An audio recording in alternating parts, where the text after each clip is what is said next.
On va continuer l'enseignement de la Torah 80, du Likutei Moharan, du premier tome, qui disait que donc le shalom est une grande chose. Donc pourquoi? Parce que les sages nous apprennent que Dieu n'a trouvé de contenant pour la bénédiction que le shalom. On a vu que la bénédiction, qui se dit beracha en hébreu, le mot beracha lui-même est symbole de bénédiction, puisqu'il est écrit avec à sa source la lettre bet, la lettre resh et la lettre raf, qui sont tous des multiples de 2. Bet 2, resh 200 et le raf 20, qui fait allusion donc au shalom qui se fait toujours à 2. Mais Rabbi Nachman de Breslev, rajoute une dimension importante. Il dit le shalom n'a de sens que lorsqu'il est fait entre les contraires. Et donc, s'il y a juste une convergence d'intérêts, c'est pas encore ça le shalom. Parce qu'il y a un intérêt commun. Lorsque l'intérêt disparaît, on s'aperçoit qu'en vérité, il n'y a jamais eu vraiment de shalom, puisque nos chemins se quittent. Okay? Donc, maintenant, Rabbeinu avait continué, on a vu ça la semaine dernière, par le fait que relier les contraires, donc, qui est l'aspect du véritable shalom, et l'aspect de Yosef, du tzaddik. Alors, on a vu deux raisons. Premièrement, le tzaddik, l'attachement au tzaddik de la génération, c'est la capacité de trouver le shalom, c'est-à-dire la paix en soi, trouver les réponses du juste milieu, si l'on peut dire. Mais aussi, on avait parlé de l'attachement au tzaddik qui est en moi, puisqu'en chacun de nous, il y a l'aspect de tzaddik, et c'est la raison pour laquelle Israël est représenté par la lettre Vav, sur laquelle Rabbi Nachman nous enseigne que le Vav ne peut se prononcer qu'avec un deuxième Vav. Sans le deuxième Vav, ça se dirait V. Avec le deuxième V, ça fait Vav, qui s'écrit en hébreu Vav, Aleph, Vav. Donc deux Vav, qui fait aussi allusion à l'union de deux contraires, Vav, Aleph, Vav, puisqu'il s'agit donc du juif, l'être humain. Et l'être humain est faillible, l'être humain est animal, l'être humain a des défauts, mais en même temps, l'être humain est un tzaddik. C'est aussi un paradoxe. Okay. Et donc, le tzaddik, lui, si on revient à Yosef HaTzadik, lui, il a la capacité de nous apprendre à faire la paix entre deux contraires, qui sont les contraires principaux de chaque situation à laquelle nous sommes confrontés, qui sont le chesed et le din, la bonté et la rigueur. Donc, quand on doit prendre une décision, on avait expliqué la semaine dernière qu'il y a toujours une dose de bonté et une dose de retenue de cette bonté qui doit être administrée, de la même manière que Dieu, lorsqu'il a créé le monde, ce fut sur un élan de bonté, mais pour que cet élan de bonté ne soit pas destructeur, il a fallu que Dieu mette une retenue à cette bonté et qu'il voile sa présence, même si l'aspect de bonté est présent dans le monde et nous pouvons en profiter. Mais malgré tout, cette bonté-là, elle est voilée, et donc c'est une retenue qui est l'aspect du din, la rigueur, qui est justement le contraire de la bonté. Donc on voit encore l'aspect de ce paradoxe. Donc chesed et din, c'est toujours la problématique de quelqu'un qui cherche de véritables solutions. Est-ce que je suis trop gentil? Est-ce que je suis pas assez gentil? Est-ce que je suis trop méchant? On se pose toujours la question, qu'est-ce que je dois faire?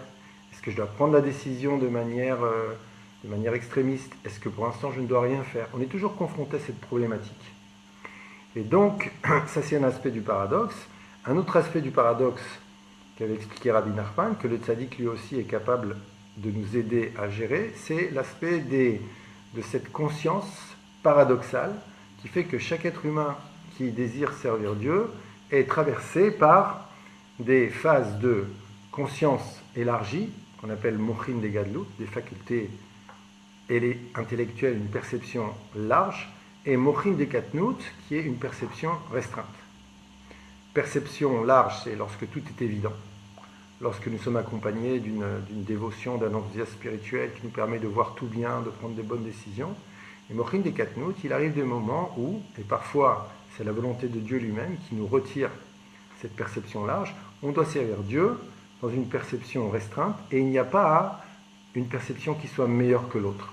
On peut servir Dieu dans les deux situations. Et donc il faut faire aussi la paix en cela. C'est-à-dire qu'il faut être en paix avec ses phases paradoxales. Quand tout va bien, il y a une manière de servir Dieu, et quand ça va moins bien, il y a aussi une manière de servir Dieu. Mais on reste en paix, on ne change pas.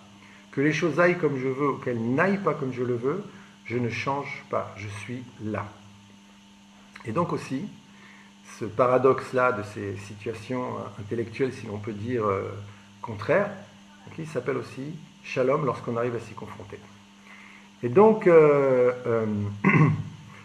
Vav, c'est une lettre de liaison qui représente Israël, la liaison entre le ciel et la terre, telle une échelle, entre donc tous les paradoxes de la création, puisque le premier verset de la Torah ne fait que confirmer ce paradoxe, puisqu'il dit au commencement, Bereshit, avec la lettre Bet, qui a encore la valeur de 2, okay. Bara Elohim, créa Dieu, et Hashamaim, et Haaretz, le ciel et la terre, c'est-à-dire le paradoxe, puisque le ciel et la terre sont contradictoires. Donc, voilà, on avait poussé ce paradoxe de l'être humain jusqu'à parler des pochai d'Israël, c'est-à-dire qu'il y a un paradoxe total où l'être humain peut, dans sa configuration la plus mauvaise, devenir un pochéa, c'est-à-dire quelqu'un qui faute, quelqu'un qui passe son temps à faire des actes répréhensibles, des actes inhumains presque. Mais malgré tout, ce pocheré-là, il s'appelle pocheré Israël, un fauteur d'Israël. C'est qu'il a toujours le deuxième vav avec lui, le tzaddik qui est en lui. Il a toujours ça, on a toujours ça. Et parfois, cette situation paradoxale de pocheré Israël va amener un individu à faire preuve, ce prochain Israël va pouvoir faire preuve de ce qu'on appelle Kiddush Hashem, de se sanctifier pour le nom de Dieu, c'est-à-dire de tout donner pour Hashem Yitbarach. Parce qu'on avait dit que n'importe quel juif, aussi mauvais entre guillemets fut-il, s'il est confronté à une situation de Kiddush Hashem, comme par exemple cracher sur un Sefer Torah, il refusera. Jeter un Sefer Torah par terre, il refusera. Il ne pourra pas le faire, même si on le menace. Il ne le fera pas. Il donnera sa vie pour ça. N'importe lequel d'entre nous, et l'histoire du peuple d'Israël est pleine, hélas, de ces situations où nous avons dû donner notre vie pour pouvoir exprimer le tzaddik qui était en nous. Parce que sinon, il ne se serait jamais exprimé. Ça ne va pas forcément jusqu'à la mort, quoique le Kiddush Hashem, on avait expliqué, il est aussi paradoxal puisqu'il fait preuve d'un côté d'un élan de bonté, de générosité, de vouloir tout donner, Chesed, et d'un autre côté, un acte de rigueur, okay, où on donne sa vie, c'est la vie qui s'en va. Donc c'est un acte de rigueur, un acte de dîne, mourir. Donc voilà, on a vu toutes ces situations paradoxales et on va maintenant continuer le texte. Et donc ici Rabbi Nachman nous dit Yosef, donc Yosef, le tzaddik, ou Ashalom, c'est lui qui représente la paix. Mechaber tre afachim liot echad, en permettant à deux contraires de devenir un. Et alors viendront les solutions et les bénédictions dans la matérialité et dans la spiritualité, puisqu'on a dit que c'est le shalom qui est le contenant de la bénédiction. C'est lui qui appelle la bénédiction. Et c'est quoi une bénédiction? Une bénédiction, c'est la concrétisation d'un potentiel, comme on l'a expliqué. C'est la raison pour laquelle on met la main sur la tête.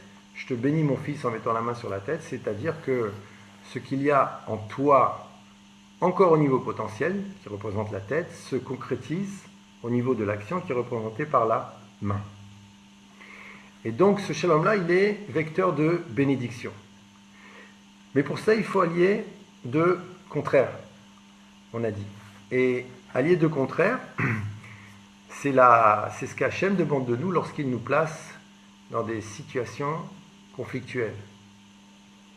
On est toujours confronté à des situations conflictuelles, et là, on a deux possibilités, soit de s'y confronter, soit de les supporter toute sa vie, et de ne pas avancer, et d'en souffrir, et de s'habituer à cette souffrance, à un tel point même que lorsqu'on est confronté à une possibilité de changement, puisque Dieu envoie toujours des solutions, des appels, on se soit tellement habitué à cette souffrance, on est tellement peur de la souffrance et de souffrir plus que tout appel au changement provoque une crainte extraordinaire chez nous. Non, je ne change pas, je ne bouge pas, je reste comme je suis. Déjà comme je suis, j'arrive à peine à supporter. Alors si en plus de ça, je vais me confronter à quelque chose de nouveau, on sait ce qu'on a, on ne sait pas ce qu'on perd. Okay. Ça, c'est la première solution. La deuxième solution, c'est de se confronter à cette alternative, à ce paradoxe. Alors, il y a deux possibilités, généralement. Quand on est dans une situation conflictuelle, eh bien, il faut soit trouver une situation intermédiaire où les deux aspects du paradoxe sont vivables en même temps, ou alors, des fois, le shalom en question consistera à abandonner une des deux alternatives. Mais ça s'appellera shalom, puisque cet abandon sera un acte voulu, dans lequel, pour moi, par exemple, le trop de din ici doit être abandonné. Maintenant, ce qu'on demande de moi, c'est une bonté totale, ou le contraire. Parfois, il faut savoir mettre la bonté de côté et provoquer un acte entièrement basé sur la stricte justice pour pouvoir faire avancer les choses, recevoir la bénédiction et être en situation de shalom. Et donc, lorsqu'on est dans cette situation d'abandonner quelque chose, c'est qu'on abandonne quelque chose qui était inapproprié, quelque chose qui relevait de notre ego. Et parfois, il faut savoir abandonner l'ego et aller vers sa neshama, vers son âme. Donc maintenant, on continue. Kemosh Katuv, comme c'est marqué, Ush aftem maim besason mi mariane a Yeshua. Et vous puiserez de l'eau avec joie des sources du sauvetage, du secours, du salut, de la solution. Okay. Donc vous puiserez avec joie des eaux des sources de la Yeshua. Le Tirgem Onkelos, que Onkelos a traduit en araméen, Utkabelun ulpan hadat. Vous recevrez un nouvel enseignement. C'est-à-dire que qu'est-ce que c'est que cette Yeshua, qu'est-ce que c'est que ce sauvetage? C'est une nouvelle compréhension, c'est une prise de conscience qui, parce que nous l'avons cherché, nous avons voulu nous confronter à ce paradoxe et trouver la solution, va se concrétiser en bénédiction par un nouvel enseignement. C'est-à-dire qu'en vérité, lorsque Akadosh Baruch Hu nous place dans des situations apparemment insolvables, parce que justement on est confronté à un paradoxe, on ne sait plus quoi faire, ce n'est qu'en vérité un appel à une nouvelle prise de conscience qui va me faire avancer. C'est pour ça que Rabbeinu insiste, Asur leityesh. Il interdit de se décourager. Jamais. Parce que le découragement, ça veut dire, il y a un mur, je suis bloqué. Or, c'est pas vrai, c'est pas un mur. C'est une opportunité de grandir. Mais pour cela, il va falloir que je me confronte, que j'utilise ma tête, que j'arrête de faire passer le travail avant tout et j'ai pas le temps après parce que ma tête est prise par le travail, surtout aujourd'hui. Avant, quand il n'y avait pas, par exemple, de portable, on rentrait à la maison. C'était terminé le travail. Le téléphone du travail, il était au travail. Là, on est à la maison. On est encore au travail. Puisqu'on a l'outil essentiel de notre travail aujourd'hui. On est connecté même avec le monde entier. Et ça nous rend confus, ça nous perturbe, ça nous empêche de voir clair. C'est vrai qu'on peut utiliser, effectivement, je te remercie, on peut utiliser le téléphone pour des actions de Torah. Ok, c'est vrai aussi. Mais, comment dire, c'est encore un paradoxe, tu vois. Et donc, donc cette volonté, elle provient de nous, de vouloir donner un sens à sa vie, et de mettre les choses dans la juste échelle des valeurs, c'est-à-dire de donner une dimension, explique Rabbeinu, éternelle à nos actes. Éternelle dans le sens où l'on prend en compte que la réalité elle est éternelle et que ce monde n'est qu'un passage par rapport à un monde éternel que nous préparons lors de ce passage sur Terre. Comment? Justement en essayant de nous confronter au paradoxe de l'existence et de trouver des solutions grâce au tzadikim, comme on l'a expliqué, mais grâce à notre effort intellectuel, à nous, qui va essayer de chercher, de comprendre, de se connaître. Okay. Et peu de gens passent de temps à essayer de se connaître vraiment, à savoir comment leur tête fonctionne. Ils acceptent la réalité telle qu'elle est, en pensant parfois que c'est de la émouna, que c'est de la foi, mais il n'y a rien à faire, il n'y a rien à changer. C'est tout, tout vient de Dieu, tout vient d'Hachem, c'est comme ça, je suis comme ça, je ne changerai pas. C'est l'antithèse même du juif. Parce que c'est comme ça qu'on avance, c'est par les contradictions. C'est même comme ça que Dieu nous a transmis la Torah, puisque l'explication, c'est-à-dire la force de vie des versets de la Torah, nous est donnée par la Torah orale. La Mishnah, la Gemara et la Torah orale ne s'enseignent qu'à travers les contradictions des sages. Lui il dit oui, et lui il dit non, lui il dit kasher, lui il dit pasoul, lui il dit tahor, pur, lui il dit tamé, impur. Okay. Et c'est comme ça qu'on avance vraiment. Donc, une véritable solution, nous dit Rabbeinu, nous amènera à, comme le traduit Onkelos, okay, un ulpan chadat, un nouvel enseignement, une nouvelle compréhension de la vie.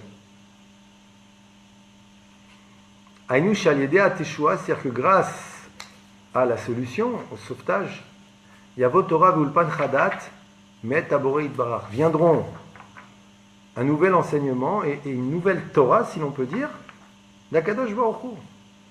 C'est-à-dire que tu recevras la solution par Hachem lui-même. Les Chol Echad, les filles Madrigato, chacun selon son niveau. Alors, quelle est la connexion avec Hachem? Parce que Hachem, en vérité, il ne se trouve que dans le paradoxe. C'est comme c'est là qu'il a créé le monde, Hachem. Puisque Hachem, pour créer le monde, il est partout, et il est nulle part. On ne le voit pas, et pourtant c'est lui qui donne la vie à tout. C'est le premier paradoxe. Okay. Nous avons un libre arbitre, puisque Hachem n'est pas là, et tout est sa volonté. C'est encore un paradoxe. Et pourtant, à l'intérieur de ce paradoxe, nous existons. Et celui qui te dit, non, on n'a pas de libre arbitre en vérité, il se trompe. Dixit Rabbeinu. Il se trompe. On a un libre arbitre. Ah, mais alors tout vient d'Hachem, c'est faux? Non, c'est vrai. Mais alors c'est paradoxal? Oui, c'est paradoxal. Mais Dieu, il peut le faire, ça. Il peut le faire. Ah, ta logique, elle ne comprend pas. Effectivement. Nos capacités intellectuelles aujourd'hui sont limitées par Dieu, afin que nous puissions avoir un libre arbitre, parce que si nous pouvions comprendre des choses supérieures à ce que nous comprenons aujourd'hui, nous n'aurions plus de libre arbitre, inondés que nous serions par cette conscience cosmique de l'infini divin. Okay? Et on disparaîtrait, on n'existerait plus. Ça ne servirait plus à rien, on n'aurait plus rien à prouver, plus rien à donner, plus rien à faire. Okay? Donc Dieu, il se trouve toujours dans le paradoxe, pas dans l'idéologie. L'idéologie, c'est le contraire du paradoxe. L'idéologie, c'est dire, c'est comme ça et c'est pas autrement. Et le contraire, il faut le tuer. Il faut l'abolir, il faut le détruire. Okay? Tout ce qui s'oppose à moi, okay, je le combats. Tout celui qui ne pense pas comme moi, mais antipathique. Quelqu'un qui pense comme ça, c'est un idéologue. Il ne supporte pas le paradoxe et il ne pourra pas arriver à la Yeshua, à la bénédiction, c'est-à-dire il ne sera pas capable d'être dans ce shalom entre les paradoxes, entre les deux pans d'une alternative paradoxale. Il ne sera pas capable de recevoir cette conscience divine, ce don divin d'une nouvelle vision du monde qui va encore le faire avancer. Et c'est toujours comme ça qu'on avance. Toujours comme ça qu'on avance. Celui qui veut se planquer derrière des certitudes, il donne dans l'idéologie qui, d'une autre manière, s'appelle, en termes plus judaïques, l'idolâtrie. L'idolâtrie.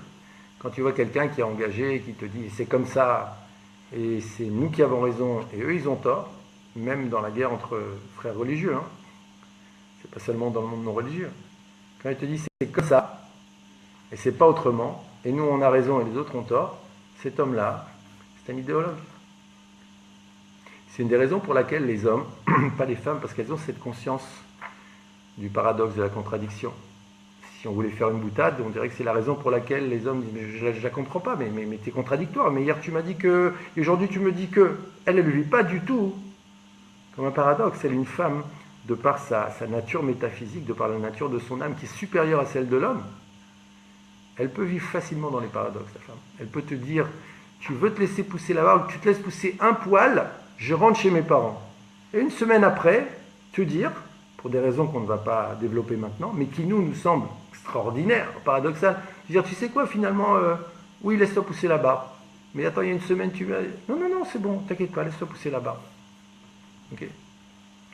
Et donc, par nature, la femme, elle a cette capacité à vivre facilement dans la contradiction. C'est une des raisons pour laquelle un homme qui, lui, ne l'a pas, a des difficultés parfois à comprendre le langage de son épouse. Et il doit faire aussi cet effort de comprendre le paradoxe, sans compter que le couple lui-même est un paradoxe, puisqu'il joint un homme et une femme qui, de par nature profonde, ont des préoccupations, une manière de voir le monde qui sont différentes. Si ce n'est que Dieu a créé l'amour, qui va avoir la possibilité de rassembler le paradoxe. Parce qu'en vérité, toute prise de conscience est forcément liée à un amour accru, une compassion accrue, une bonté accrue. C'est le sens de ce monde, c'est le sens de la dévotion, c'est le sens de l'évolution spirituelle. C'est la raison pour laquelle Rabbeinu nous avait parlé du Porcheret Israël. Bien que ça soit un fauteur, mais c'est un Israël. Et c'est ce que tu dois voir. Comprendre, c'est aimer. Connaître, c'est aimer. D'ailleurs, c'est le même verbe, même en français. Il a connu son épouse. Il a eu une relation d'amour avec elle. il a aimé son épouse, c'est la même chose. Et c'est pareil en hébreu. Ve'adam yada et Chava ishto. Adam a connu, il y a une relation d'amour avec sa femme Chava. Et Ani Yodéa, je sais, c'est-à-dire je comprends profondément, en profondeur. Donc ici Rabbeinu nous appelle à une subtilité, à un sens de la nuance, à de l'humilité, à abandonner les certitudes qui viennent flatter notre ego, qui viennent le détruire, peu importe. Okay. Il nous appelle à vouloir avancer vraiment. Mais pour ça, il ne faut pas avoir peur. Comme dit Rabbeinu, Kol haolam kulo gesher tsar meod, le monde entier est un pont très étroit, ve'aklal ve'aikar lo litfachet klal. Et le principe et l'essentiel, c'est ne pas avoir peur du tout. Il n'a pas dit que tu tomberais pas avec nous. Il n'a pas dit, c'est un pont très étroit. Okay, tu vas toujours chercher le juste milieu entre trop de bonté et trop de rigueur, entre les deux faces du paradoxe. Tu vas toujours chercher. Des fois, tu vas aller trop à droite, trop de bonté, tu vas tomber à droite. Okay, des fois, trop à gauche, trop de rigueur, tu vas tomber à gauche. Mais à la fin du compte, tu remontes sur le pont. Et moins tu as peur et plus tu avances. Moins tu as peur de te confronter au paradoxe, au changement, et plus tu vas avancer. C'est la raison pour laquelle un funambule ne peut marcher sur son fil que s'il n'a pas peur. Dès qu'on a peur, on tombe. C'est connu. Dès que tu as peur, tu tombes. Donc c'est important de ne pas se planquer derrière les certitudes, derrière l'idéologie, derrière l'idolâtrie. C'est important de développer cette conscience pour être un juif au sens noble du terme, ce que nous sommes tous au fond de nous-mêmes. Peu importe le niveau intellectuel. Il y en a qui vont utiliser leur intelligence avec beaucoup d'acuité, beaucoup de profondeur. Il y a des gens un peu plus simples, mais pas moins bien pour autant, qui eux vont plus exprimer une sorte de foi devant le paradoxe qui va aussi leur permettre d'avancer d'une autre manière. Okay. Mais quoi qu'il en soit, en ce qui nous concerne, on a un cerveau. Dieu nous a donné la possibilité de l'utiliser. C'est même l'arme essentielle d'action, ce cerveau. C'est lui qui est capable de gérer la situation, d'analyser, de comprendre, de donner au cœur, qui est notre autre arme essentielle, la place nécessaire qu'il mérite. Des fois le retenir, des fois l'exprimer, comprendre la relation qu'il y a entre les deux. Mais la tête, elle est essentielle. On ne peut pas servir Hachem sans la tête. Qu'est-ce que tu fais de ta tête? Avec quoi tu la remplis, ta tête? Avec quoi? Avec des séries télé, avec des jeux vidéo. Je ne dis pas que c'est mal de temps en temps, je n'ai pas dit ça, il ne faut pas tomber dans l'extrémisme. C'est pour relaxer, pour s'amuser un petit peu, pour donner un peu de simcha. Mais faire de ça l'essentiel de ton temps, ou alors l'essentiel de ton temps à penser comment tu vas faire de l'oseille, comment tu vas cloquer le client. C'est une problématique ça, cloquer le client. Donc c'est pas possible que ça prenne tout notre temps, c'est pas possible. On fera si Dieu veut un enseignement de Rabbi Nachman qui explique justement la manière dont on doit penser quand on travaille. Bezrat Hashem, bientôt. Donc, Vezeperush Pasuk, et ceci est l'explication du verset, Hashem oz le'amoiten, Hashem yevarech et amo bashalom. Ce verset qui dit, dans les psaumes, Hashem oz, puissance, le'amoiten, il donnera à son peuple, Hashem yevarech et amo bashalom, Hashem bénira son peuple par la paix. Aïnou, Kemo sheperesh Rashi, c'est-à-dire, comme nous l'explique Rashi, que Hashem yevarech berachot aledei kele shalom. Donc quand Hashem bénira, enverra des bénédictions par l'intermédiaire de ce contenant que nous avons construit qui s'appelle le shalom. Azai oz shia Torah. Alors à ce moment-là, nous serons investis de puissance. Mais quelle puissance? La puissance, c'est la Torah. En oz est la Torah. Il n'y a de puissance que par la Torah. Alors, la puissance qui est de la Torah, Gamken le Amoïten, il donnera aussi à son peuple, Aïnou, Utkablun, Ulpan Chadat, c'est-à-dire vous recevrez un nouvel enseignement, une prise de conscience. Une possibilité d'avancer, de comprendre, de sortir de tous les méandres de cette vie qui nous bloque, tant au niveau du couple, que de l'éducation des enfants, que de la relation avec nous-mêmes, que de la relation avec les voisins, que des relations au travail, que des situations qui nous agressent, que des blessures du passé, etc., etc. On continue. Donc, de là, on peut déduire l'enseignement suivant. Une solution n'est vraie que lorsqu'elle est connectée à un sens nouveau. Si tu vois, avec la solution qu'on te propose, tu es confronté à une nouvelle vision du monde, une nouvelle manière de voir le monde, et cette nouvelle manière de voir le monde ne te rabougrit pas, ne te place pas dans une situation de sévérité, mais dans une situation de compréhension et de compassion, les deux étant liés, okay, à partir de ce moment-là, tu sais que tu es dans la bonne direction. Si on voit un juif se renforcer dans la dévotion et devenir de plus en plus dur, de plus en plus intolérant, il est tombé dans l'idéologie, dans l'idolâtrie. Il s'est planqué derrière la Torah, okay, mais il a peur. C'est quelqu'un qui a peur, quelqu'un qui a besoin de certitude. C'est quelqu'un qui va se planquer. Une des allusions de ça, on l'a vu dans la paracha qui vient de passer, quand ils savent dire à Yaakov, Yeshli Rav. Non, moi j'ai un Rav. Ça veut dire quoi? C'est bien d'avoir un Rav, puisque les sages lui disent, assez les Rav. Mais là, on parle, par allusion, d'une dimension où la personne ne veut plus rien faire. Ah non, moi le Rav il a dit, le Rav il a dit, le Rav il a dit, le Rav il a dit. Bien sûr qu'on doit avoir confiance dans les paroles des Rav. Bien sûr, assez les Rav et tistelek minasafek. Fais-toi un Rav et éloigne-toi du doute. Mais c'est justement quand tu es dans un doute, dans un paradoxe, que tu vas avoir le Rav. Okay, mais pas tout le temps. Pas pour dire quelle chaussette je vais mettre. Où est-ce que je vais mettre mon argent? Okay, ou qu'est-ce que je vais faire? Okay, non, on ne fait rien, on décide rien. Nous, on est tout petit. Le Rav, il est tellement grand, okay, qu'on va aller, on va tout lui demander. On va tout lui demander. Ce qu'on appelle le juif des ségoulottes. C'est-à-dire, sa vie, elle change avec des ségoulottes. Alors, n'oublie pas, hein, si tu jettes le pain, tu deviens pauvre. Alors, toute sa vie, il va faire attention à ne pas jeter le pain pour ne pas devenir pauvre. Okay, c'est comme ça qu'on ne devient pas pauvre. Mais la pauvreté, c'est un état d'esprit. Avant tout, c'est un état d'esprit, nous disait sage. Enaniut et la minada, c'est un état d'esprit, la pauvreté. Si tu es pauvre dans ton état d'esprit, tu risques de créer la pauvreté dans ta vie. On sait très bien que les gens qui font des grandes choses, c'est parce qu'ils ont vu grand, ils n'ont pas eu peur, ils ont investi, ils ont été. Okay, quelqu'un, il est petit dans son état d'esprit, il pense, mais qui suis-je? Mais est-ce que Dieu est avec moi, etc.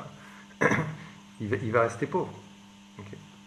Alors les ségoulottes, voilà, tu fais ça, ça va être comme ça, tu fais le pain en forme de clé. Je ne dis pas que c'est pas bien, Dieu préserve.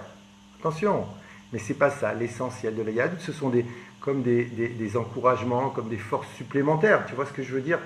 Tu as une raquette de tennis et tu as acheté le petit truc en plastique que tu mets dans les cordes pour que le cordage il soit bien tendu. Ou alors tu as entouré avec un grip pour que la raquette elle tienne mieux dans la main. Ça aide, c'est vrai. Mais dire que c'est grâce à ça que je vais bien jouer au tennis, c'est stupide. Okay, mais c'est vrai que ça aide, attention, les ségoulottes, c'est incroyable. Parfois, on va voir un tzaddik, mais ce n'est pas dans tous les cas, parce que, comme vous le savez, il y a des charlatans. On va voir un tzaddik qui te dit, tu fais ci et tu fais comme ça, mais quel est le lien? Okay, parfois, le tzaddik, il a simplement besoin, comme on voit des histoires avec Baba Salé, que tu lui fasses une confiance totale dans ce qu'il te demande, et que cette confiance totale, ça soit elle qui va te faire réussir. En vérité, ce n'est pas ce qu'il t'a demandé de faire, c'est simplement la confiance que tu as dans ce qu'il t'a demandé, qui va t'accompagner dans tes actions, qui va te faire réussir, qui va te faire avoir la bracha. Simplement. C'est des cas extrêmes, mais ça peut se passer aussi comme ça. Ça peut se passer aussi comme ça. Mais le juif des ségoulottes, okay, le juif des iloulottes, c'est bien une iloula, c'est bien une ségoulotte. Dieu préserve, que Dieu me préserve, que je sens dire que ce n'est pas bien ou que je me moque de ça. Dieu préserve. Hier encore, on a fait la synagogue, la Iloula de Rabbi Chaim Tayeblomet. Donc ce n'est pas du tout mon propos. Il faut que ça soit clair. Mais se limiter à ça, c'est une erreur. C'est une erreur. C'est refuser la vie, refuser le combat de la vie. Il est beau le combat de la vie. Il est beau, il est très très beau. Il ne faut juste pas avoir peur. Juste pas avoir peur. Okay. Donc, une solution n'est vraie que lorsqu'elle est connectée à un sens nouveau. Et c'est cela que je recherche toute ma vie. On continue. Miré Beur Aïnyan, parenthèse où Rabbi Nathan maintenant fait une sorte de résumé de tout ce qu'on vient de voir. Il dit, il me semble que voilà l'explication du sujet. Qui a l'idée à Shalom, Yicholim Yedaber Diburim Begdusha. Alors là, il introduit un élément nouveau. C'est plus qu'une explication. Okay, on va le voir. Mais il anticipe quelque chose dont on va parler Rabbi Nachman par la suite. Il dit, c'est-à-dire que grâce au Shalom, grâce au Shalom, on peut parler des paroles de sainteté, Qui a shalom et chaber tre afachim, puisque le shalom rassemble deux contraires. Chassadim ou gvurot, les bontés et les sévérités. Chez eux, Prinat Yosef, qui est l'aspect de Yosef, comme on l'a vu. Prinat Mesirat Nefesh al Kiddush Hashem Ganiskar Lael, qui est l'aspect donc de donner son âme, okay, pour la sanctification du nom. Tout donner de soi, même la vie, comme on l'a vu auparavant. Et le principe de la sainteté, c'est Chokhma, la sagesse, ou Mochin de Gdusha, et les capacités intellectuelles, okay, de sainteté. Comment est-ce qu'elle se sanctifie, ces capacités intellectuelles? Justement par cette démarche. Parce que je veux les utiliser, parce que je veux la vérité, parce que je veux comprendre, parce que je n'ai pas peur des contradictions. Qui Chokhma Nikra Kodesh Kayadwa, parce qu'on sait des textes ésotériques que la Chokhma, la sagesse, s'appelle sainteté, Kodesh, saint. Qui Kodesh Prinat Reshit. Et la sainteté, le saint, S-A-I-N-T, ou Prinat Reshit, c'est l'aspect du commencement. Kemosh Kotov, comme c'est marqué, Kodesh Israël Hashem Reshit Devuato. Israël est saint pour Dieu, c'est le Reshit, le commencement de sa récolte. Nous sommes comme une récolte pour Hashem Yitbarach. Il nous a plantés et il nous récolte. Okay. Petite parenthèse, c'est la foi qui fait pousser l'individu, c'est la Emouna. Donc on voit que l'aspect de sainteté, c'est l'aspect du commencement. Qui kol reshit ou kodesh bechol makom, et on voit que tout commencement est saint dans chaque endroit. Tu as un enfant, il est sanctifié au Kohen, il faut le faire racheter, il faut le racheter au Kohen. Tu as une récolte, bikurim, bechor, les prémices, la première récolte qui arrive à point, okay, elle est donnée au Beth Amikdash. Les récoltes des agriculteurs, terouma, maaser. Pareil pour les bêtes, 10%. Pour tout ce qui est premier est saint. Il est sanctifié. Le Kohen, c'est l'homme saint du peuple d'Israël. En vérité, c'était une tribu avant. Aaron HaKohen, c'est les descendants d'Aaron HaKohen, c'est pas une tribu, c'est les descendants d'Aaron HaKohen. Mais a priori, et ça reviendra comme ça au temps du Beth Amikdash, le premier-né était celui qui devait faire la avoda dans le Beth Amikdash, dans le temple. C'est le premier-né, le saint, S-A-I-N-T. C'est la raison pour laquelle le premier-né a deux parts de l'héritage. Une double part, qui fait allusion justement à ce shalom. Bereshit ou Prinat Chokhma, et on sait aussi que le commencement, c'est l'aspect de la Chokhma, de la sagesse, que Moshe Katouf, comme c'est marqué dans les psaumes, Reshit Chokhma, le commencement de la sagesse. Donc on voit que la sainteté et la sagesse, la sainteté, oui, saint Kodesh et Chokhma, sagesse, sont tous les deux des commencements. C'est le début de tout. Et lorsqu'un être humain a le mérite de parler des paroles de sainteté, de prière ou de Torah, et qu'il fait rentrer toute sa sagesse, tout son cerveau, toute sa connaissance dans les paroles. C'est-à-dire qu'il est connecté à ce qu'il dit, il veut comprendre ce qu'il dit, il veut vivre ce qu'il dit. Il veut avoir l'intention, c'est une prière de penser à ce qu'il dit, de le dire vraiment. C'est-à-dire qu'il attache sa pensée aux paroles de la prière, ce qu'on appelle la kavana, l'intention. Il met son cœur. Et donc il comprend, il entend. Comprendre, c'est notre effort intellectuel. Entendre, c'est ce que nous recevons d'en haut. On entend ce qui est dit, ce que Dieu veut nous transmettre. Zeu Prinat Kodesh s'appelle saint. Et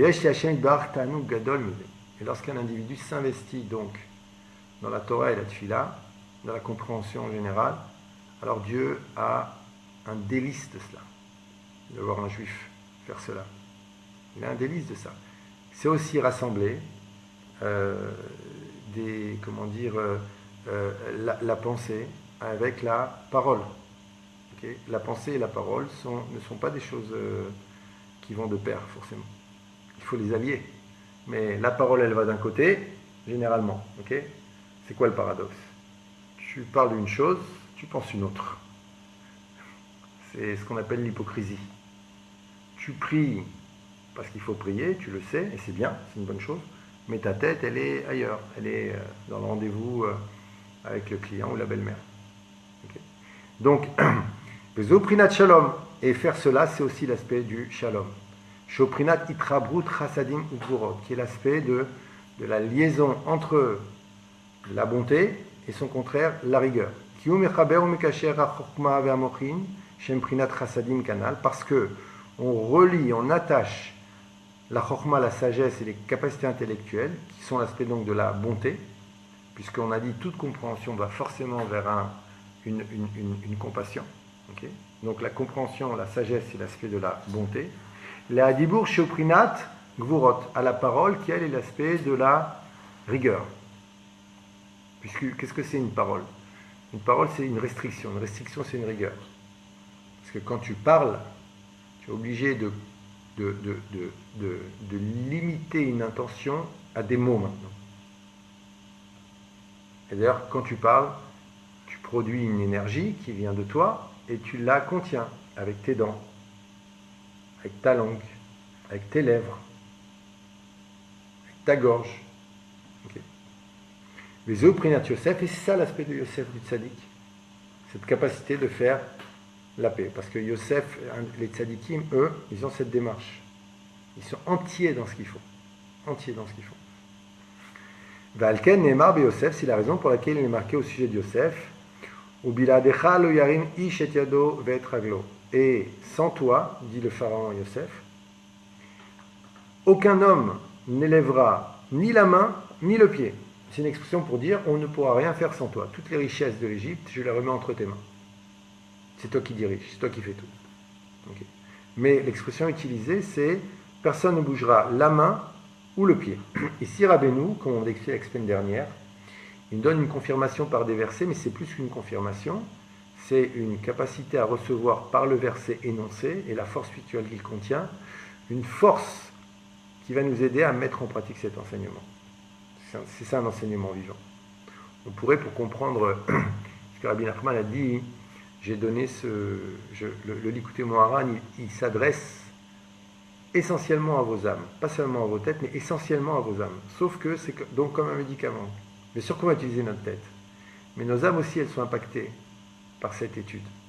Et donc le verset, lui, plus qu'une confirmation, c'est un impact direct sur notre âme qu'il provoque. C'est pour ça que lorsqu'on étudie le Likutei Moharan, on se sent changé. On se sent changé, on reçoit des forces. On devrait les utiliser. Hein. On n'est pas quitte. Il ne suffit pas de dire j'ai étudié, ça y est, notre tête, on devrait l'utiliser. Mais on s'est associé à un grand allié, le tzaddik, celui qui sait faire justement ce juste milieu entre la rigueur et la sévérité, qui sait propager le shalom. Et donc il y a un shalom qui s'installe dans notre neshama. C'est ça le rôle de l'étude de la Torah. C'est pour ça qu'on dit que la Torah c'est la vie. Okay, sinon c'est quoi si c'est pas ça? C'est quoi? C'est une accumulation de connaissances pour qu'on t'appelle monsieur le rabbin. C'est quoi? C'est ça la Torah. Okay, et qu'on s'endorme pendant que tu parles. C'est quoi l'idée? Je ne fais pas une généralisation, attention. Qui Yosef Ukalu Muprinat Yadin Veraglin. Parce que Yosef, lui, qui est le shalom, il est lui-même, il inclut lui-même l'aspect des pieds et des mains. Shem Prinat Achokma Vadibur, qui correspondent à l'aspect de la sagesse et de la parole, qui, comme on l'a dit, correspondent à la bonté et la rigueur.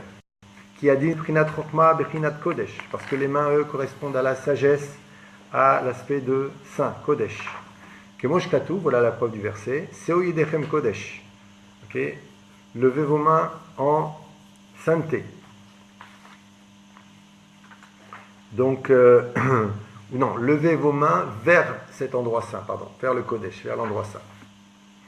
Vegaraglin Zebechinat Adibur. Et les pieds, c'est l'expression de la parole. Kaniskar Lael, comme c'est mentionné auparavant. Alken, par conséquent.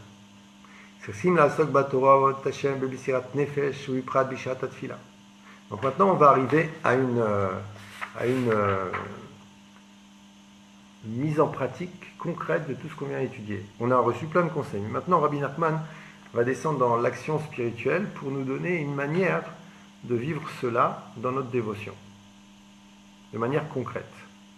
On a parlé de l'état d'esprit, de la recherche, la recherche du juste milieu entre les paradoxes, de l'attachement au tzaddik, de se connecter au tzaddik, et ensemble, on a parlé de tout ça. Maintenant, ici, Rabbi Nachman nous donne un conseil de dévotion qu'on va découvrir. Il dit par conséquent, on doit s'occuper de Torah et de dévotion, Bemesirat Nefesh, ce qu'on avait expliqué, en donnant de soi. On avait parlé du Kiddush Hashem, donner son âme. Ou Ifprat Bishat Atfila, et en particulier au moment de la prière. Chez Ikar Shlemut Atfila ou Litpalel Bemesirut Nefesh. Parce que le principe d'une tefila complète, c'est qu'elle soit faite avec Mesirut Nefesh. C'est-à-dire qu'on se donne totalement dans la prière. Comment? En mettant sa chokhma, qui est l'aspect du chesed, dans les mots de la prière, qui est l'aspect de la rigueur. Chez Chavel Nimsor Nafsho al Kiddush Hashem. Et d'avoir l'intention, même quand on prie, de donner son âme en Kiddush Hashem. C'est-à-dire, je donne tout. Kimesirat Nefesh al Kiddush Hashem, parce que donner son âme pour la sanctification du nom. Bevadaï Merutsekol Echad Israël. Afilu akal shebakalim, on l'a vu. N'importe quel juif serait prêt à la donner dans des situations extrêmes. Même le plus léger des légers. Comme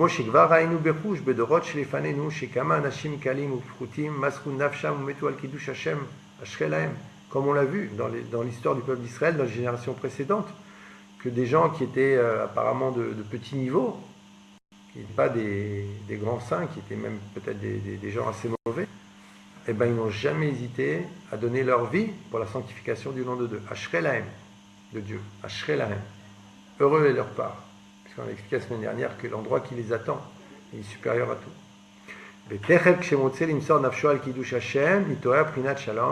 Et dès que quelqu'un est prêt à donner tout pour la sanctification du nom, se réveille en lui l'aspect du shalom. C'est-à-dire la possibilité d'avoir la beracha. Dit de manière un petit peu, on va dire, religieuse, plus tu pries Bekavana, plus ta prière, elle t'amènera la bénédiction. C'est sûr. Ok. Prinat Yosef, qui est l'aspect de Yosef, ce shalom kadam. Valiedeze, yecholin et daber. Et c'est grâce à cela qu'on peut parler. Daïnou les cachers à marshava et la dibour, c'est-à-dire attacher sa pensée à la parole. On attache sa pensée à la parole chez Zeïgar Agdusha, et c'est ça le principe de la sainteté. Et c'est par le shalom que, c'est-à-dire la prétention, la recherche de cette paix entre le chesed et le din, okay, ici entre la bouche et la pensée, que l'on arrive à cela. C'est les principes de la communication franche. Simplement. La franchise. La franchise. À cause des peurs, les gens, ils ont peur de se dire la vérité. Non, je ne vais pas lui dire qu'il me dérange. Oh là là, c'est pas possible. Non, ça se fait pas. Et il va me répondre, il va m'agresser, je vais me sentir mal. Je vais me sentir abaissé. Okay. Et l'autre aussi pense pareil. Alors jamais ils disent ce qu'ils pensent l'un l'autre. C'est une sorte d'équilibre instable où on se respecte poliment, mais on ne va jamais se dire la vérité. Hein. Mais à la fin, ça explose de toute façon. Parce que ouais, tu sais quand même, on parle aux autres. Il te rend compte ce qu'il a dit, et lui il a dit, et je te parle plus, et machin, etc. Et alors, okay. Non, je préfère pas lui dire. Okay. Je préfère pas lui dire. Okay. Une femme, elle n'ose pas dire à son mari qu'il lui a offert un super cadeau, que ça la dérange, il laisse traîner ses affaires. Mais ça la dérange, mais elle ne va pas lui dire. La paix, elle ne veut pas s'embrouiller. Ah non, pas une embrouille. Elle dit rien, d'accord. Tout va bien. Okay. Ah ouais, tout va bien, Okay. Et à un moment, le mari, il voit une furie en face de lui qui lui fait un scandale, comme s'il avait tué quelqu'un, parce qu'il n'arrange pas ses affaires, parce qu'elle a gardé. Ça ne tient pas à la fin du compte, ça ne tiendra jamais. Et lui, il se dit, mais attends, c'est pas possible, parce que je ne mets pas mes affaires en place, elle me parle comme au dernier des hommes, comme si j'avais... Okay. Ça peut être l'inverse, ça peut être un homme par rapport à une femme, hein, c'est juste un exemple. Okay. Elle me parle comme si j'étais le dernier des derniers, et c'est la guerre. Alors qu'il suffisait simplement de dire, écoute chérie, regarde, moi tel que je suis, je ne supporte pas les habits qui traînent. Ça me met inconfortable, ça me rend mal à l'aise, ça peut me rappeler des choses de mon passé qui éveillent une mauvaise odeur en moi, j'ai pas encore réglé ce problème, je t'en prie, s'il te plaît, fais-moi plaisir, range tes habits. Ok, s'il te plaît. C'était dur à dire. Ok, c'est dur à dire. C'est dur à dire à quelqu'un, vous savez, quand vous faites ça, ça me dérange, etc. Ok, pourquoi c'est... Ok, pourquoi? Tu peux dire la vérité, puisque tu n'es pas animé par une intention mauvaise. Tu dis la vérité, c'est tout. Mais on nous a mis tellement dans la tête, il ne faut pas dire, il faut se tenir, il ne faut rien dire, il faut avoir l'air de quelqu'un de bien. Quelqu'un de bien, il ne se plaint pas. Quelqu'un de bien, il ne fait pas la guerre. Que tout le monde t'apprécie, que tout le monde t'aime, qu'on ait une bonne image de toi, etc., etc., qu'à la fin, plus personne ne parle. Et ça se voit dans la manière dont on se dit bonjour. Ça va? Ouais, ça va? Ok. Vous êtes répondu? Non. Imagine, tu dis ça va, quelqu'un dit oui, justement. Bah, puisque tu demandes, voilà, en ce moment, il commence à parler un quart d'heure. Tu vas t'enfuir. Parce qu'en vérité, tu n'as pas envie de savoir s'il va. Tu as juste envie de donner une bonne image de toi, c'est tout. On t'a appris ça, hein, c'est pas qu'on est des hypocrites. On nous a appris l'hypocrisie et c'est devenu une norme. Donc sans qu'on s'en aperçoive plus.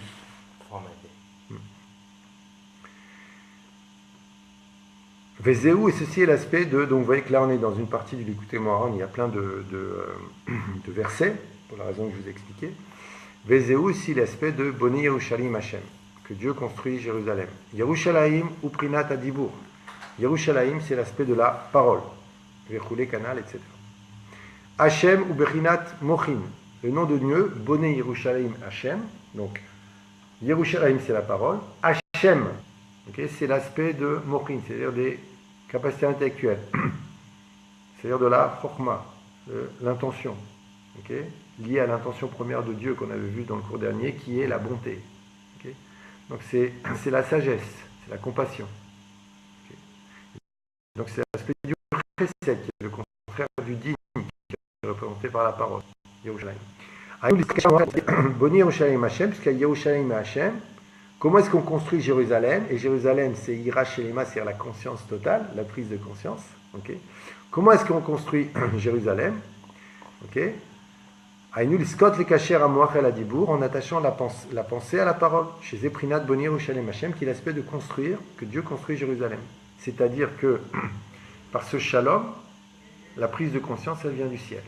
Et tu regardes, et tu vois, et tu comprends, et tu aimes. Et donc là, les facultés intellectuelles construisent la parole de sainteté, puisque c'est mon intention, puisque je mets toute mon intention dans les paroles des mots que je prononce. Okay. Et on avait vu que c'est la suite du verset nous dit Boné Yerushalayim Hashem, Dieu reconstruit Jérusalem, Nitre Israël Yechanes, les repoussés d'Israël rentreront. Ça veut dire quoi? Ça veut dire que le but de la prise de conscience, c'est quoi? C'est de voir la vie d'un monde nouveau, mais chaque vision, ici nous rajoute Rabbeinu, du monde qui est nouvelle est forcément accompagnée par un comportement nouveau. On appelle la réparation des traits de caractère. Une prise de conscience, c'est pas une compréhension. Une prise de conscience, ça veut dire que ça te traverse. À partir de maintenant, je vais être bon, je vais être vigilant, je vais être soucieux, je vais être empathique, je vais changer pour le bien. C'est ça le véritable rôle de la prise de conscience. C'est se libérer de tout ce qui nous éloigne de nous-mêmes. Et donc lorsque tu reconstruis Jérusalem, qu'est-ce qui nous a nous-mêmes? Notre ego, nos blessures, nos zones d'ombre, les croyances limitantes qui sont dans notre inconscient. Tout cela se répare petit à petit. Et donc ce qui a été éloigné d'Israël, du vrai moi, rentrera dans Jérusalem. Grâce à cette démarche qui provoque le shalom, la bénédiction, le nouvel enseignement de Torah, la prise de conscience et une vision de la vie nouvelle. À condition de ne pas avoir peur. Zeprinat Tisrat Nefesh al Kiddush Hashem. Et ceci donc est l'aspect de donner son âme pour la sanctification du nom. Chez Kol Anidachim Mikedushat Israël, chez Osin la Aviram Aladat, puisque tous les gens qui avaient été repoussés d'Israël, lorsqu'on veut les repousser de leur deuxième vague, c'est-à-dire du tzaddik qui en ont, on veut les couper complètement de ce qu'ils sont véritablement. Chazvé Shalom, Dieu préserve. Eux se réveillent et donnent leur vie pour le Kiddush Hashem. C'est le même concept, mais dévoilé par Rabbeinu à plusieurs niveaux. Nimsa. Donc il s'avère que grâce au fait de tout donner pour se sanctifier pour le nom de Dieu, tous les expulsés de la sainteté d'Israël rentreront dans la Kedusha. C'est-à-dire que par le fait que j'ai cette démarche de vouloir comprendre, que je l'applique en donnant tout ce que j'ai pour la dévotion, tout tout ce que je peux donner. Quand je dis tout ce que j'ai, ça ne veut pas dire, d'accord, tout ce que je peux donner aujourd'hui pour la dévotion, ok, dans la prière, dans la Torah, dans la compréhension, dans la manière dont j'utilise ma tête, ok, dans ma recherche de la compassion et du changement, ok, tout ce que je vais donner, ça va me permettre de rentrer, de recevoir le shalom, c'est-à-dire de recevoir ce shalom que je vais provoquer, pardon, ça me permet de recevoir la bénédiction, la compréhension et d'avancer. Chez Zoprinat Nitresi Alechanes, c'est l'aspect donc de ce qui est expulsé d'Israël rentreront. Il disait Bon Yerushalayim, et grâce à cela, puisque les expulsés d'Israël rentrent, Dieu reconstruit le temple, c'est-à-dire que Dieu t'envoie une vision du monde qui te permet la prise de conscience, Irachelema, la conscience totale, Yerushalayim, reconstruite. Qui Kiddush Hashem ou Prinat Shalom, parce que le Kiddush Hashem, le fait de donner tout, c'est l'aspect du Shalom, c'est l'aspect de la paix. C'est la raison pour laquelle dans la Torah, on voit que Pinchas, qui a donné sa vie pour la sanctification du nom, en allant pour tuer ceux qui étaient en train de provoquer une épidémie, en l'occurrence Zimri ben Salou et Cosbi Batsour par leurs actes inappropriés, en allant les tuer. Et quand il est parti, il était sûr qu'il n'allait pas y arriver. Il a vraiment donné sa vie. Il est parti pour mourir. Il a été sauvé miraculeusement par Dieu. C'est un Kiddush Hashem. Et qu'est-ce qu'il a reçu de Dieu? Beriti, Shalom, mon alliance, le Shalom. Il a reçu le Shalom. Et c'est par cet effort-là, à notre niveau à nous, qui s'appelle attacher notre pensée à notre parole, quand on prie et qu'on étudie. Chez Zoprinat Boni Roshalem Hashem, qu'on construit la prise de conscience. Nimsa Shiotsela Numize et Sanifla la Avodat Hashem. Donc, dernier paragraphe. Il s'avère que sort de tout ce qu'on vient de voir un conseil extraordinaire pour la dévotion. Ou Vifrad Bishat Atfila, en particulier au moment où l'on prie. Car lorsqu'un homme voit qu'il n'est pas capable de prier du tout, c'est-à-dire sa tête est ailleurs, il n'arrive pas à attacher sa tête aux paroles de la prière. Ou le Kasher Marshava El Adibour, c'est ce que je viens de dire. Alors qu'est-ce qu'il devra faire pour trouver la force d'attacher sa pensée, de se concentrer sur ce qu'il dit, okay? Il devra se rappeler, mais je suis prêt à donner ma vie pour la sanctification du nom de Dieu. Oui, je donnerai ma vie pour Dieu. Oui, je le ferai, bien sûr, je le ferai, sans aucun doute. Si Dieu préserve, j'ai confronté à une situation extrême, oui, je donnerai ma vie. Ben alors, je donnerai ma vie. Donc, c'est un effort auquel je me reconnecte. C'est comme une sorte d'ancrage que je réveille en moi. Parce qu'il existe, c'est le deuxième vague, c'est le tzaddik qui est en moi. Je réveille cet ancrage et donc je suis maintenant capable de produire cet effort qui s'appelle aussi Kiddush Hashem, de penser, de me concentrer sur les mots de la prière et de prier Hashem de toutes mes forces. C'est ce que ça réveille. Voilà, c'est ça qui me donne Rabbeinu. Donc quand tu vois que tu n'as pas d'intention dans la prière, donc c'est le conseil concret, rappelle-toi, arrête-toi, dis attends, je donnerai ma vie pour toi Hashem. Et tu pries. Car bien qu'il soit comme il soit, même s'il est dans le plus profond des enfers spirituels de par ses comportements, malgré tout, si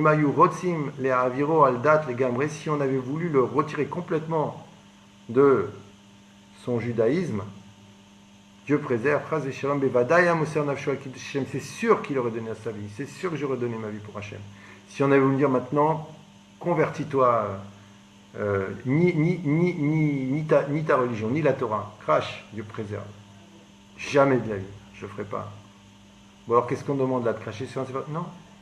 De donner ta vie, non. Qu'est-ce qu'on demande? De prier Bekavana. Tu peux faire? Oui, je peux faire, bien sûr je peux faire. Bien sûr je peux faire. Ok. Bien sûr je peux faire. Et pour moi c'est un effort puissant, hein. Mais puisque je peux donner ma vie, qui peut le plus, peut le moins. Je vais le faire.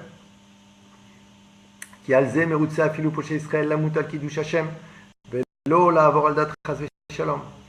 Parce que sur cela, même les pires des juifs, si l'on peut dire, sont prêts à mourir pour la sanctification du nom et ne pas abandonner l'essentiel. Dieu préserve. Kasher ainu bechush parmim en mispar vechanal, comme on l'a vu déjà de nombreuses fois dans l'histoire du peuple d'Israël. Vetechev sheaskir et atzmo shirotze limsor nafsho al kiddush Hashem.